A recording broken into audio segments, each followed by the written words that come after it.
आज बाबा कह रहे हैं मीठे बच्चे, देह अभिमान में आने से ही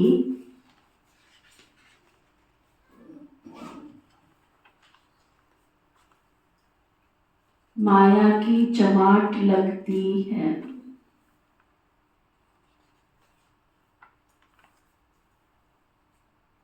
जब देह अभिमान में आते हैं तभी माया की चमाट लगती है। देही अभिमानी रहो,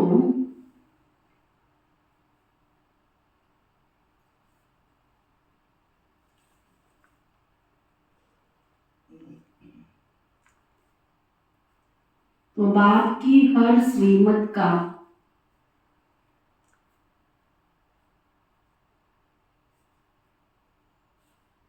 पालन कर सकेंगे।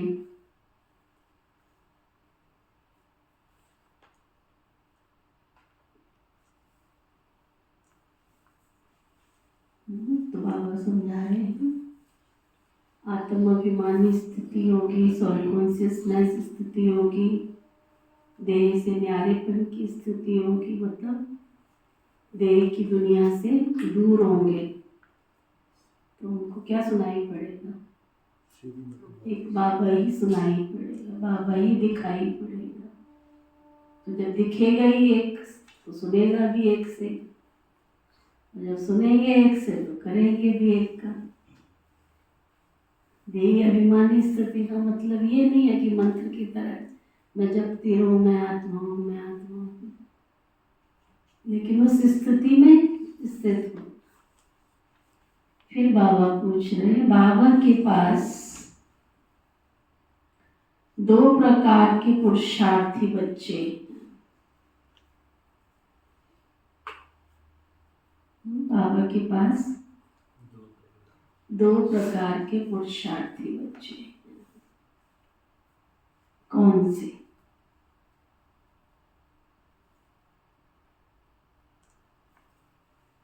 तो बाबा बता रहे हैं, एक बच्चे हैं जो बाबा से वर्षा लेने का पूरा पूरा पुरुषार्थ करते हैं।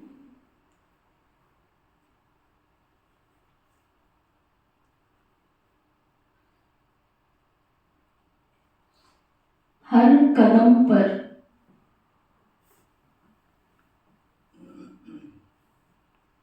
बाप की राय लेते,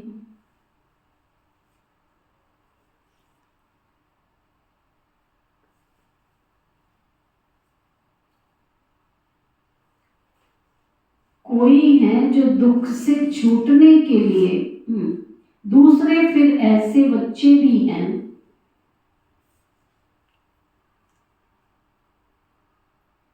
जो बाप को फारकती देने का पुरुषार्थ करते हैं।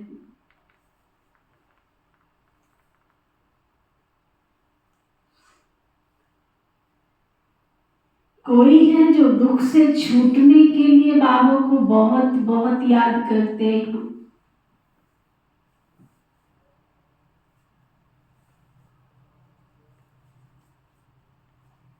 फिर कोई है जो दुख में फंसना चाहते हैं।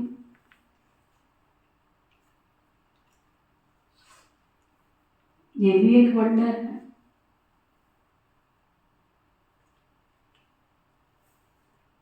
ये भी एक वंडर है।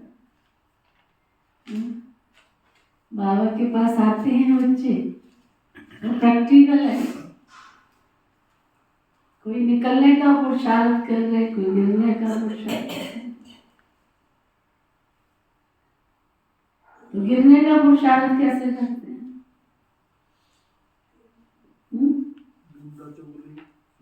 मतलब बाबा की जो श्रीमत है उसको सुनते हुए सुनते नहीं, धारण करते हुए करते नहीं,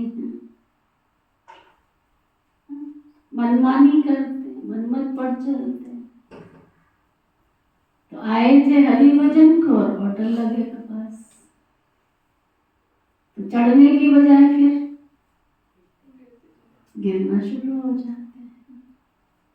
पहले एक आज्ञा तोड़ोगे, दुनिया में क्या कहते हैं, एक अगर गुण धारण करते हो तो उसके पीछे 100 गुण साथी बन के आ जाते हैं। मिसला आपने शांति का गुण धारण कर लिया, एक चुप 100 सुख, एक चुप में ही 100 सुख आ जाते हैं। और जब तुम्हारे पास सुख है तो धीरज भी आएगा, धीरज है तो प्यार भी आएगा, प्यार है तो खुशी भी आएगी, खुशी भी आएगी तो शांति। सारे गुण एक दूसरे के साथ आ जाते हैं। और अगर एक अवगुण आया तो उसके भी साथी। अगर बाबा की एक मर्यादा तोड़ी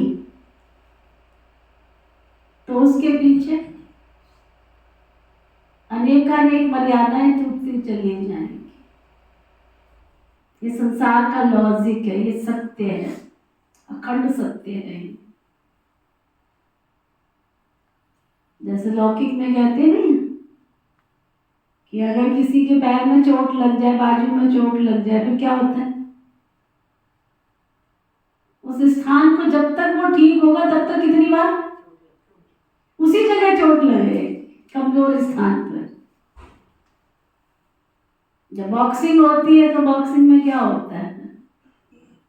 सामने वाले को पता चलता है ये इसकी कमजोरी है, उसी पे वार कर रहे।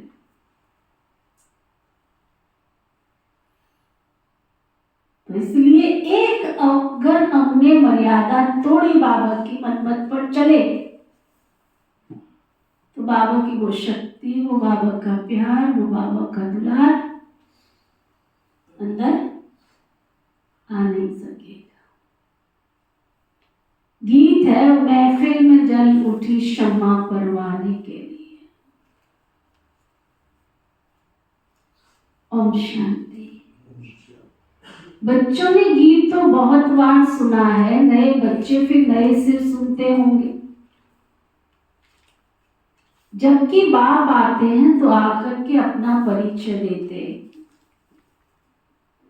बच्चों को परिचय मिला हुआ है, जानते हैं अभी हम बेहद के माता पिता की संतान बने।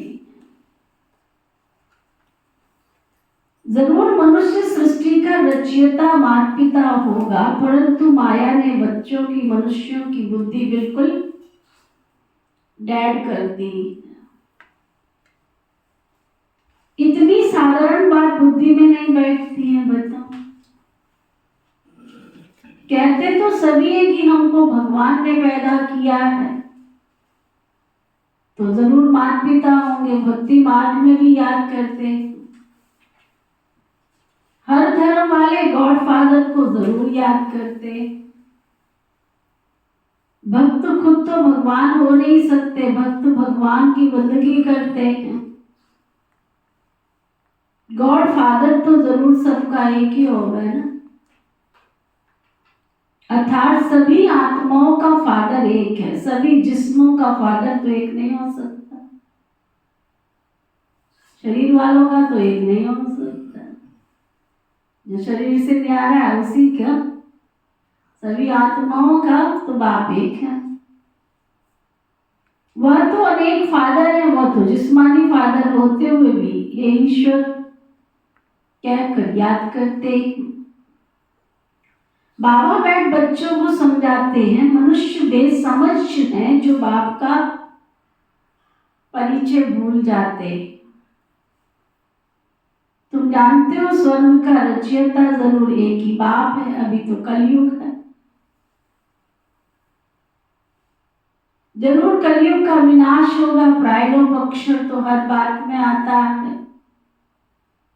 बच्चे जानते हैं सतयुग अभी प्रायलोक है। अच्छा, फिर प्रश्न उठता है, सतयुग में उन लोगों को ये पता नहीं, ये बाबा कहते सतयुग में उन लोगों को ये पता होगा। बाबा पूछ रहे, प्रश्न उठता है, क्या सतयुग में उनको पता होगा कि सतयुग प्रायलोक हो जाएगा फिर त्रेता आएगा? पता होगा? नहीं, वह तो इस नॉलेज की दरकार ही नहीं हुआ। तो ये बातें भी किसकी बुद्धि में नहीं है। सृष्टि का चक्र कैसे फिरता है, हमारा पारलौकिक बाप कौन है, ये तुम बच्चे ही जानते। मनुष्य गाते हैं तो मात पिता हम बालक तेरी तेरी कृपा से सुख घने, परंतु जानते नहीं है तो कहना भी ना के बराबर हो जाता है। बाप को भूल जाते हैं, इसलिए आर्फन बन पड़े। बाप तो हर बात समझाते हैं, बच्चे श्रीमत पर कदम कदम चलो। हर बात में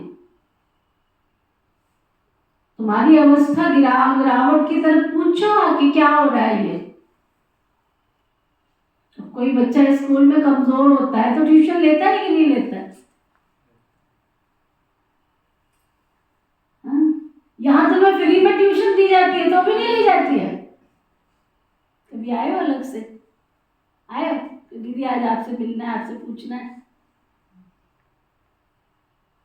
संपूर्ण कौन कौन आके अलग से ट्यूशन लेते? हाथ उठाओ, एक भी नहीं। तो फिर संपूर्णता के स्टेज पर कैसे जाओगे? सब संपूर्ण हो, होशियार स्टूडेंट हो, होशियार स्टूडेंट हो, अच्छी बात है। विदाउट विदाउट ट्यूशन पास हो जाओ, पास भी करना हो जाए तो टीचर को क्या चाहिए? बाबा कहते कदम कदम पर बच्चों को राय लेनी चाहिए, नहीं तो कोई समय माया बड़ा धोखा दे देगी। अपनी मत से आ गए, अपनी मत से चले गए। अगर सही कनेक्शन दीदियों के साथ नहीं रखा ना, आपके उठने का बैठने का सही चार्ट नहीं हुआ ना, तो माया फिर उठा के ले जाएगी।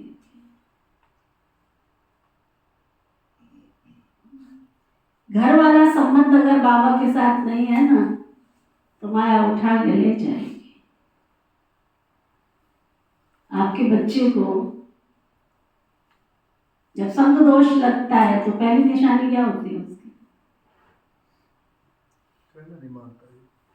माता पिता की आज्ञा में चलता है। और उसको जो संग दोष लग रहा है, कि आपको पता लगता है कि उसको संग दोष लग रहा है? से थोड़ा बहुत लगता है। कब पता चलता है?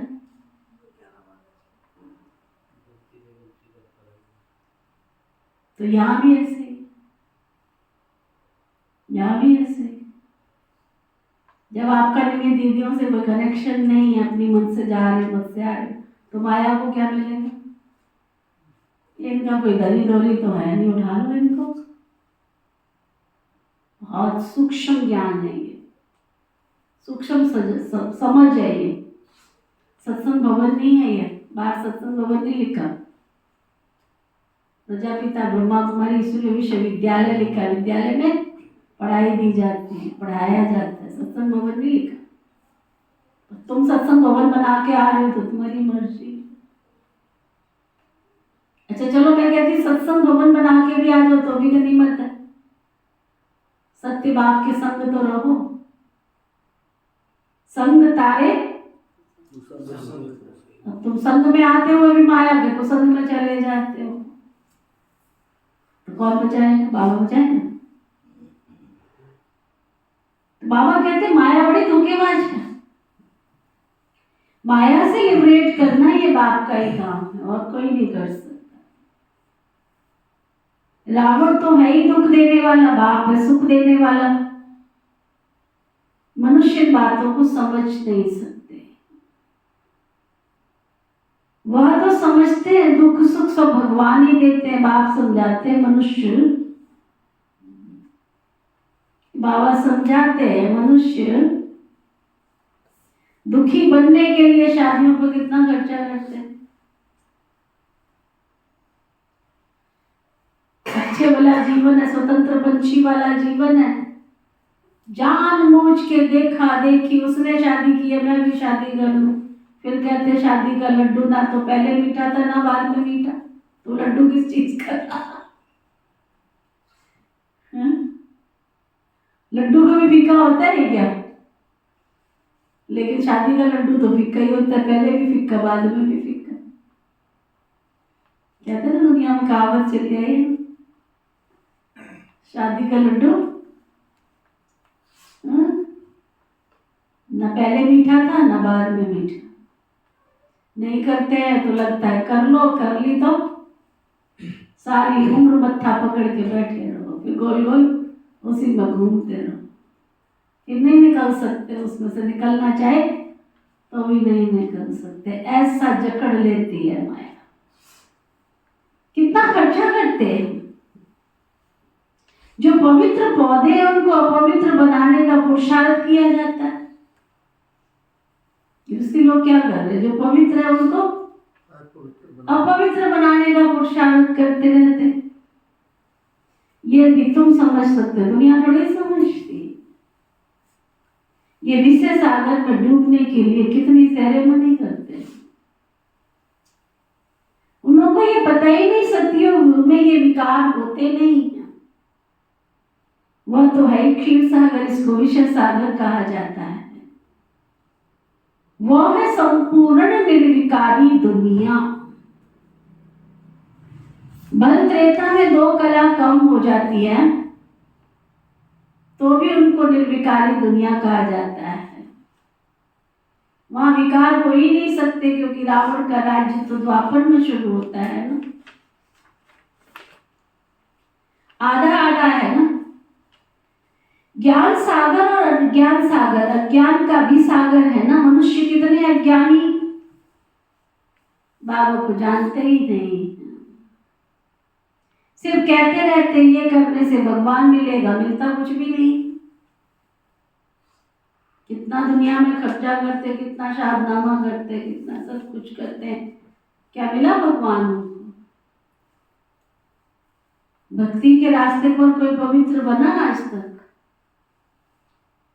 भक्ति के रास्ते पे कभी किसी का अन्न शुद्ध हुआ, वाणी शुद्ध हुई, व्यवहार शुद्ध हुआ? अपने शहर का ही चार्ट देख लो, इतनी प्रभात फेरियां निकलती हैं, जो वहां के करता धरता है, जो गीत संगीत कर रहे हैं, जिससे प्रभात फेरी की रौनक बनी हुई है। सब एक एक के घर में चले जाओ, सबका जो मेरे पास चार्ट मोस्टली सब फुल टन। ऐसी भक्ति से भगवान मिलेगा। लेकिन अंधेर नगरी चौपट राजा, टके सेर भाजी टके सेर खाजा, लाखों खर्चा कर रहे हैं। कितनी श्रद्धा, कितने प्यार, कितनी भावना से प्रभात फेरी को बुलाते होंगे। प्रभात फेरी का मतलब क्या है? प्रभात में सुमर सुमर प्रभात मोरे मन, वो सुबह ही टन होके जा रहे हैं। फिर पब्लिक में नाच भी रहे और लोग क्या समझ रहे? ये तो बड़ा बहन जी इतना प्रभात फेरी में नाचते ना, बात मत पूछो। ऐसों के लिए कहा जाता है अंधेर नगरी चौपट राजा, टके सेर बाजी टके सेर खाजा। श्री राम के नाम की, श्री कृष्ण के नाम की जो मौलाई मस्ती है, जो ईश्वर के नाम की मौलाई मस्ती है, बैजू बावरा जैसे भगत, मीरा जैसे भगत, अगर चलो भक्ति भी मान ली, बैजू बावरा जब बैठते थे, भक्ति में बैठते थे ना, ऐसे संगीत में हो जाते थे ना कि उनके सामने जो मूर्ति रखी हुई होती थी, उनको लगता था कि रास हो रहा है, खुद भी नाचने लगते थे। सुध भी नहीं होती थी कि मैं मूर्ति के साथ नाच रहा हूं या भगवान के साथ नाच रहा हूं। उनको लगता था मैं भगवान के साथ हूं।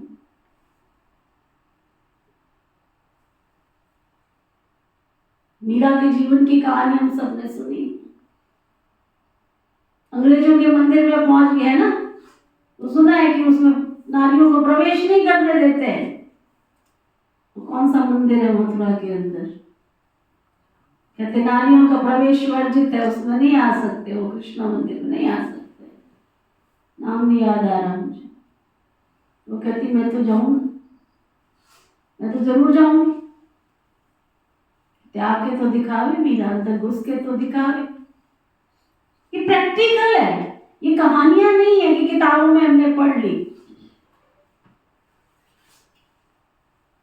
जब मीरा वहां पहुंची अपनी टीम के साथ में, भक्ति की मस्ती में मस्त होकर के, 2 चौकीदार खड़े थे बाहर, वो भी होली है उनके साथ में, वो भी खो गए मस्ती में मस्त। और जब पुजारी बैठा हुआ था, वो भी आराम से दर्शन किए, भक्ति की, सब कुछ किया, चली वहां से तो उनको होश है, ये क्या हुआ? उसको कहा जाता है रास, उसको कहा जाता है भक्ति, उसको कहा जाता है प्रभु के प्यार में मस्त हो जाना, दीवाना हो जाना। तो बाबा कहते हैं अज्ञानी है, बाप को जानते भी नहीं है, सिर्फ कहते रहते ये करने से भगवान मिलेगा, मिलता कुछ नहीं है। माथा मारते मारते दुखी और निधन के बल पड़े हैं। तभी फिर बाप कहते मैं धनी आता हूं। धनी बिगर माया अजगर ने सबको खा लिया, ऐसा खाती है, बात मत सोच। बाबा समझाते माया बड़ी दुष्टन, बहुतों को धोखा मिलता है, कोई को काम की चोट लगती है, कोई को मोह की चोट लगती है, देह अभिमान में आने से ही तो जमाट लगती है। मेहनत है आत्म अभिमानी बनने में, इसलिए बाप घड़ी घड़ी कहते हैं बच्चे सावधान मन मना। बाबा को याद नहीं करेंगे तो माया तुमको थप्पड़ लगा देगी। निरंतर याद करने का अभ्यास कर, नहीं तो माया तुमसे उल्टा काम करा देगी, पता नहीं चलेगा।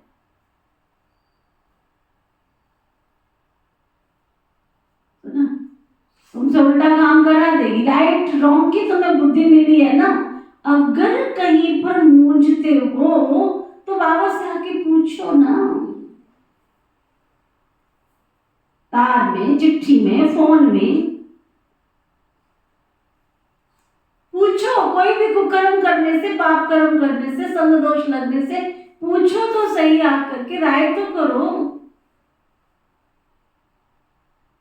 सवेरे सवेरे फोन झट मिल जाता है क्योंकि उस समय सिवाय तुम्हारे बाकी सब सोए रहते हैं, तुम फोन पे पूछ सकते हो। दिन प्रतिदिन फोन आदि की आवाज भी सुधारते रहते, परंतु गवर्नमेंट गरीब है, खर्चा भी ऐसे ही करती है। इस समय तो सब जड़जड़ी भूत अवस्था वाले हैं, तमो प्रधान है, फिर भी खास भारतवासियों को रजो तमो बुढ़ी कहा जाता है। तो ये तो बाबा के सामने टेलीग्राम पे होती थी ना, अभी तो मोबाइल ने क्या नहीं दे दिया तुमको, कुछ नहीं समझ आता, व्हाट्सएप पे चैटिंग कर लो, लिख के भेज दो ना, नहीं समझ में आ रहा तो तुमसे लिखा नहीं जाता, उसमें बोल के भर दो तो भी सुन लेता है बेचारा। साइंस के साधन तो कितने अच्छे होंगे, स्विच ऑन करो, लिखो, भेजो, वहां बोलते हो यहाँ लिख जाता है, यहाँ पहुंच जाता है, और क्या चाहिए तुमको बताओ। कितने साइंस के साधन है। पहले कोई विदेश जाता था ना, उसको कितना मुश्किल होता था कि वो कॉल कैसे करे। आजकल व्हाट्सएप में कितना, ना उसका खर्चा लगता है ना उसका खर्चा लगता है। खबर भाई व्हाट्सएप पे होता है क्या खर्चा? नहीं होता ना। वो गया जय सिंह भाई हमारा भी परसों ही पहुंचा है, कल फोन आया, इतना इजी हो गया, नहीं तो लोग सालों साल मिलते ही नहीं थे, बात ही नहीं करते, चाहे घंटों बात करो।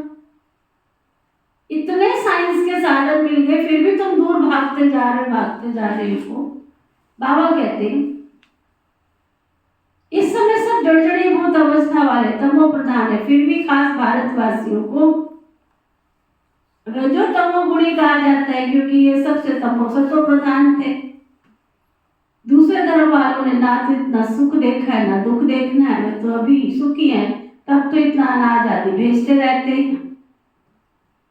उन्हों की बुद्धि रजो प्रधान है, विनाश के लिए कितनी इन्वेंशन करते रहते हैं, परंतु उन्हों को ये पता ही नहीं पड़ता, इसलिए उन्हों को बहुत चित्र आदि भेजने पड़े, तो उनको पता पड़ेगा, आखिर समझेंगे ये चित्र तो बड़ी अच्छी चीज है, इन पर लिखा हुआ है गॉड फादरली गिफ्ट। जब आफत का समय होगा ना तो आवाज निकलेगा, फिर समझेंगे बरोबर ये हमको मिला था। इन चित्रों से बहुत काम निकलेगा। बाप को बेचारे जानते नहीं है, सुख दाता तो वो एक बेहद का बाप ही है ना, सब उनको याद करते हैं, चित्रों से अच्छी रीति समझ सकते हैं। अभी देखो 3 पैर पृथ्वी के भी नहीं मिलते और फिर तुम सारे विश्व के मालिक बन जाते। ये चित्र विलायत में बहुत सर्विस करेंगे।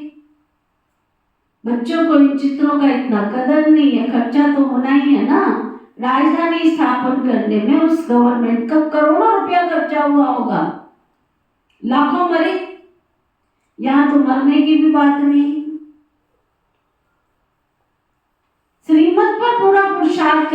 तभी तो श्रेष्ठ पद पा सकेंगे, नहीं तो पीछे सजा खाने के समय बहुत पछताएंगे, बहुत पछताएंगे। ये बाप तुम्हारा बाप भी है, और याद रखना क्या, धर्मराज भी है। पति दुनिया में आकर बच्चों को 21 जन्मों के लिए स्वराज्य देता हूं, अगर फिर भी कोई विनाशकारी कर्तव्य किया तो बहुत सजा खाएंगे। ऐसे नहीं जो होगा सो देखा जाएगा, है ना। आजकल के पुरुषार्थी भाई बहन ये भी हमें बोल के जाते, देख लेंगे ना, जो होगा सो देखा जाएगा ना, अभी तो मौज की जिंदगी जिए ना, कल किसने देखा, ऐसे भी बोलते, कल किसने देखा, कल किसने नहीं देखा है तो हमें भी पता है, पर कल तुम जब देखोगे फिर तुम आकर के रोओगे। जो होगा सो दूसरे जन्म का कौन बैठ के विचार करे। मनुष्य दान पुण्य दूसरे जन्म के लिए करते, तुम अभी जो करते हो 21 जन्म के लिए करते हो, वह जो कुछ करते अल्पकाल के लिए करते हैं। एब्जा फिर भी नर्क में ही मिलेगा ना तुमको, तो स्वर्ग में एब्जा मिलना, रात दिन का फर्क है। तुम स्वर्ग में 21 जन्म के लिए प्रारब्ध पाते हो। हर बात में श्रीमत पर चलने से बच्चे तुम्हारा बेड़ा पार। बाप कहते तुम बच्चों को नैनों पर बिठाकर मैं बड़े आराम से ले जाता हूं, तुमने बहुत दुख उठाए हैं, अब कहता हूं मुझे याद कर। तुम अशरीरी आए थे, ये तुमने पाठ बजाया, अब फिर वापस जाना है। ये तुम्हारा अविनाशी पार्ट है, इन बातों को कोई साइंस घमंडी समझ नहीं सकते हैं। आत्मा इतना छोटा सा स्टार है, उनमें अविनाशी पार्ट सदैव के लिए भरा हुआ, ये कभी समाप्त नहीं होता है। बाबा कहते मैं तो क्रिएटर हूँ, एक्टर हूँ, मैं कल्प आता हूँ पाठ बजाने। कहते आत्मा मन बुद्धि सही चैतन्य है, नॉलेजफुल है, लेकिन क्या चीज है ये कोई भी नहीं जानते। जैसे तुम आत्मा स्टार मिसल हो, मैं भी स्टार हूँ, भक्ति मार्ग में भी मुझे याद करते हैं क्योंकि दुखी है। मैं आकर तुम बच्चों को अपने साथ ले जाता हूं, मैं भी तो पंडा हूं ना, मैं परमात्मा आत्माओं को ले जाता हूं, आत्मा मच्छर से भी छोटी है। ये समझ भी तुम बच्चों को अभी मिलती है। कितना अच्छी रीति बाबा समझाते। बाबा कहते तुमको मैं विश्व का मालिक बनाता हूं, बाकी दिव्य दृष्टि की चाबी मैं अपने पास रखता हूं। ये किसको नहीं देता हूं, ये भक्ति मार्ग में मेरे काम में आती है। बाप कहते मैं तुमको पावन पूज्य बनाता हूं, माया तुमको एकदम पतित विकारी बना देती है। समझाते तो बाबा बहुत अच्छी रीति है, समझाते तो बाबा सबको बहुत अच्छी रीति है, परंतु कोई बुद्धिमान समझे भी तो है ना। ये टेप मशीन बहुत अच्छी है, बच्चों को मुरली तो जरूर सुननी है। बहुत सी कीमती बच्ची हैं, बाबा को बांधेली गोपिकाओं पर बहुत तरस पड़ता है। बाबा की मुरली सुनकर बहुत खुश होंगे। बच्चों की खुशी के लिए बाबा कहते क्या नहीं करना चाहिए। बाबा को तो रात दिन गांव की गोपिकाओं का बहुत ख्याल चलता है, नींद भी फिट जाती है।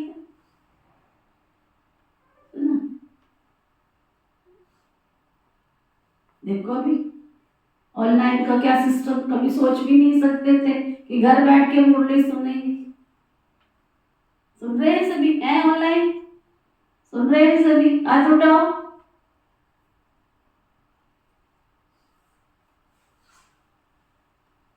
उठाया, देखो यहां पूछा हुआ जवाब आ गया, फोन से भी जल्दी। अभी तो फोन नंबर डायल करते, फिर हेलो करते, हेलो के बाद वो सामने से कहता था hello hello hello hello hello, वो कहते हिल तो रहे हैं, हिलना ही नहीं पड़ता, अब तो सीधा इधर से पट उधर जवाब। बाबा कहते बाबा को रात दिन गांव की गोपिकाओं का बहुत ख्याल रहता है, नींद में फिट जाती है, क्या युक्ति रचे कैसे बच्चे दुख से छूटे। कोई तो फिर दुख में फंसने के लिए तैयारी करते रहते हैं, ऐसे भी बच्चे। दुनिया तो आजकल बहुत खराब है, कोई बच्चे तो बाप को मारने में भी देरी नहीं करते। बेहद का बाप कितना अच्छी रीति बच्चों को समझाते रहते हैं, मैं बच्चों को इतना धन दूंगा, इतना धन दूंगा जो तुम कभी दुखी नहीं होंगे। तो बच्चों को इतना रहम दिल बनना चाहिए, सबको सुख का रास्ता बताएं। आजकल तो सभी बहुत दुखी हैं, बाकी टीचर कभी दुख का रास्ता नहीं बताएंगे, वो पढ़ाते हैं, पढ़ाई तुम्हारी सोर्स ऑफ इनकम है, पढ़ाई से शरीर निर्वाह करने के लायक बनते हैं, माँ बाप से बल वर्षा मिलता है, परंतु वे किस काम का। जितना जितना जास्ती धन होगा उतना और ही पाप करेंगे, अच्छा नहीं मिले।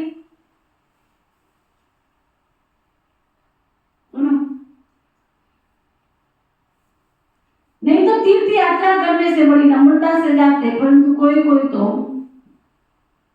तीर्थ यात्रा पर भी शराब ले जाते, छिपा कर पीते। बाबा का सब देखा हुआ है, कई तो शराब के बिना रह नहीं सकते। बात मत पूछो, लड़ाई में जाने वाले शराब खूब पीते हैं, लड़ाई वालों को अपनी जान का ख्याल नहीं रहता, समझते आत्मा एक शरीर छोड़ जा करके दूसरा लेगी। तो बच्चों को अभी ज्ञान मिलता है, ये अच्छी शरीर है, इसको छोड़ना है, उनको तो ज्ञान भी नहीं, परंतु आदत पड़ी हुई बनना और मानना। यहाँ तो आप ही बैठे बैठे हम बाबा के पास जाना चाहते हैं, ये पुरानी काल है ना, जैसे सरब भी पुरानी काल छोड़ देते हैं, ठंडी में भी सूख जाती है तो उतार देते हैं। तुम्हारी ये बहुत चीची पुरानी काल है, पाठ बजाते बजाते बजाते इनको भी छोड़ना है। बस अब एक ही दोनों को बाबा के पास जाना है। बाबा ने युक्ति तो बहुत बताई है, मन मनावो, मुझे याद करो, बस ऐसे बैठे बैठे शरीर छोड़ देंगे। सन्यासियों का भी ऐसे ही होता है, बैठे बैठे शरीर छोड़ देते हैं, क्योंकि वो समझते ही आत्मा को ब्रह्म में लीन होना है तो योग लगाकर बैठते, परंतु जा नहीं सकती। जैसे काशी कलवट खाते वो जीव घात हो जाता है, ये सन्यासी भी बैठे बैठे ऐसे जाते। बाबा का देखा हुआ है, वो है हठ योग का सन्यास। बाबा समझाते हैं तुमको 84 जन्म कैसे मिलते हैं, तुमको कितनी नॉलेज देते हैं। कोई बिरला ही श्रीमत पर चलता है, देह अभिमान में आने से फिर बाप को भी अपनी मत देने लग पड़ते हैं। बहन जी आपको ऐसे नहीं करना चाहिए था, बाबा को ऐसे नहीं कहना चाहिए था, भगवान को ही मत देने लग पड़ते हैं। बाबा समझते हैं, फिर समझाते भी हैं, देह अभिमानी बनो बच्चे, मैं आत्मा हूँ बाबा, आप ज्ञान के सागर हो, बस आपकी राय पर जरूर चलूंगा। कदम कदम पर बड़ी सावधानी रखनी पड़े, भूले तो होती रहती है, फिर पुरुषार्थ करना पड़ता है। कहाँ भी जाओ बाबा को याद करते रहो, विकर्मों का बोझा सिर पर बहुत है।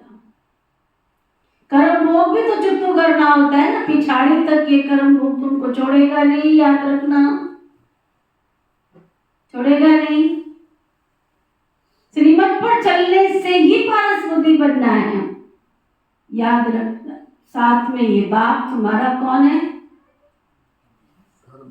धर्मराज भी है, तो रिस्पॉन्सिबल वो हो गया ना, बाप बैठा है ना, तुम क्यों अपने ऊपर बोझ रखते हो।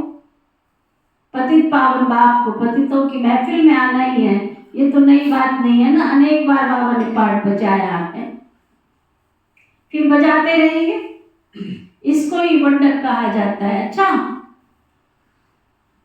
आज बाबा किसको याद प्यार दे रहे हो, कौन सा बाबा याद प्यार दे रहा है, देखो, पारलौकिक बाप दादा ना, मीठे मीठे सिकीले दे बच्चों के प्रति याद प्यार और गुड मॉर्निंग। रूहानी बाप की रूहानी बच्चों को नमस्ते। हम सब रूहानी बच्चों की रूहानी बाप दादा को दिल व जान सिखवा प्रेम से नमस्ते नमस्ते नमस्ते जी। धारणा के लिए मुख्य सार, बाप समान सबको दुखों से लिबरेट करने का रहम करना है।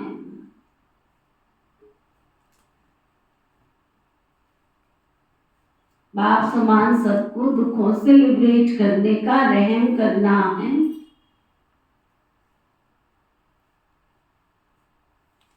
सुख का रास्ता बताना है।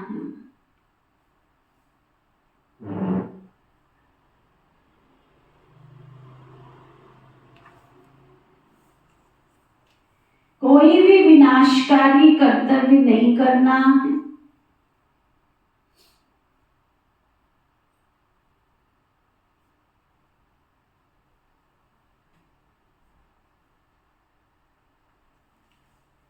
श्रीमत पर 21 जन्मों के लिए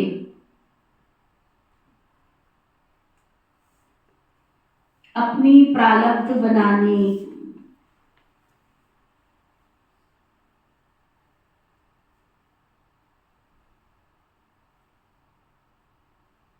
कदम कदम पर सावधानी से चलना है।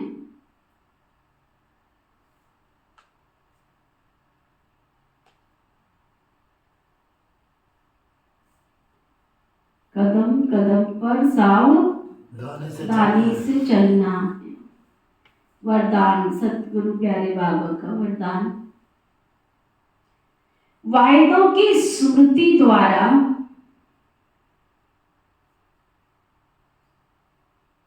फायदा उठाने वाले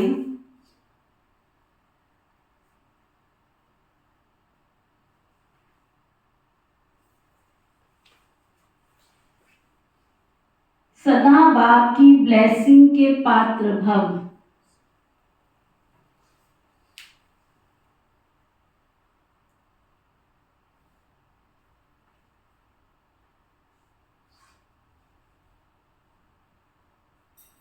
कोई भी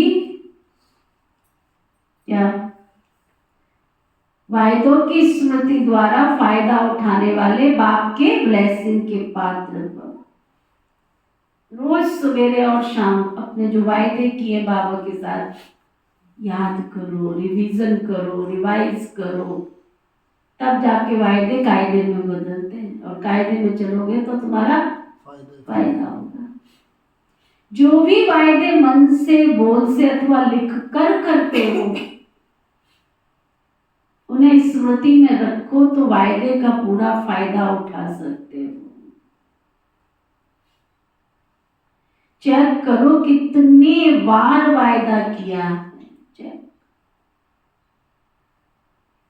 और कितना निभाया है।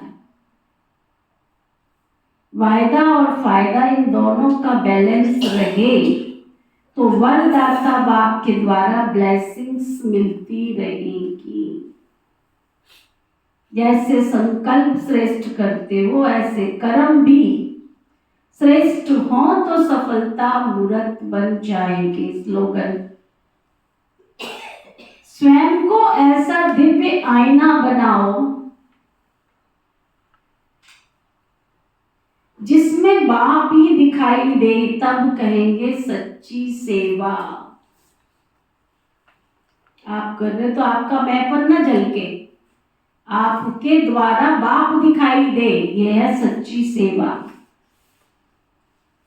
आज का व्यक्ति इशारा, जैसे कोई शरीर से कमजोर होता है तो दूसरे कोई का ब्लड देकर ताकत में ले आते, कोई शक्तिशाली इंजेक्शन देकर ताकत में ले आते हैं, तो आप सब में भी जो शक्तियां हैं उस शक्ति का, गुणों का सहयोग कमजोर शक्तिहीन आत्माओं को दो, असमर्थ आत्मा को समर्थी दो। जब आप अपने गुण और शक्ति का सहयोग देंगे तब वे आपको दिल से दुआएं देंगे। सुना? ओम शांति।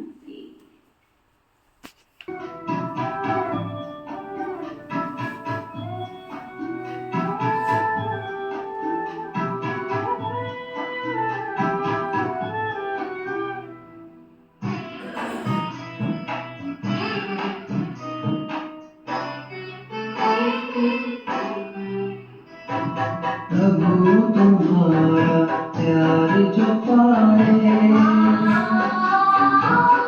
वो पत्थर हीरा हो जाए, वो पत्थर हीरा हो जाए। मीठी नजरों का ये जादू जन्मों का सौभाग्य जगाए, जन्मों का सौभाग्य जगाए। प्रभु तुम्हारा प्यार जो पाए वो पत्थर हीरा हो जाए, पत्थर वो हीरा